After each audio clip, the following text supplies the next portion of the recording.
உலகம் முழுவதும் இருக்கக்கூடிய மனிதர்களிடம் நட்புறவோடு பழக வேண்டும். மனித இனம் முழுமையும் முழு சுகாதாரத்தோடு முழு பாதுகாப்போடு அனைவரும் அனைத்தும் பெற்று சுகமாக வாழ வேண்டும். இதுதான் எங்களுடைய நோக்கம்.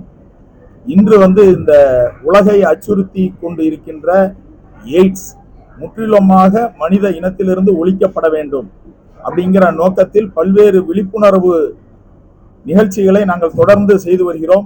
எய்ட்ஸ் பாதித்தவர்களுக்கு தேவைப்படுகிற மருத்துவ உதவிகளையும் அவர்களும் வாழ்வில் எந்த சிரமமும் இன்றி வாழ வேண்டும் என்ற நோக்கத்திலும் நாங்கள் செயல்பட்டு கொண்டிருக்கின்றோம்.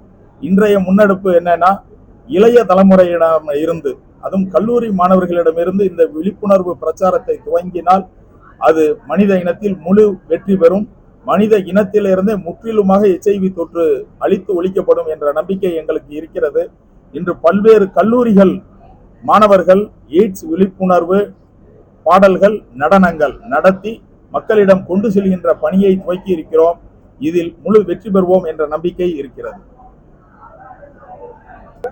பெரியம்மை நோய் ஒரு 1970, 60, 70 காலங்களில் பெரிய தாக்கத்தை ஏற்படுத்தி கொத்து கொத்தாக மனித உயிர்களை அழித்தொழித்த காலம் இருந்தது. பெரியம்மைக்கு எதிரான விழிப்புணர்வு நம் மக்களிடம் பரவுவதற்கு ஒரு கடின சூழ்நிலை இருந்தது. பெரியம்மை ஒரு நோய் தொற்றுன்னு கூட மக்கள் எடுத்துக்கொள்ளாமல் ஒரு தெய்வ குற்றம், அம்மனின் விளையாட்டு அப்படின்லாம் இருந்தாங்க. ஆனால் 1975 காலகட்டத்திற்கு பின்பு முற்றிலுமாக பெரியம்மை அழித்து ஒழிக்கப்பட்டுள்ளது. அதே போன்று மனித இனத்திலிருந்தே இந்த தொற்று ஒழிக்கப்படும் காலம் மிக விரைவில் வரும்.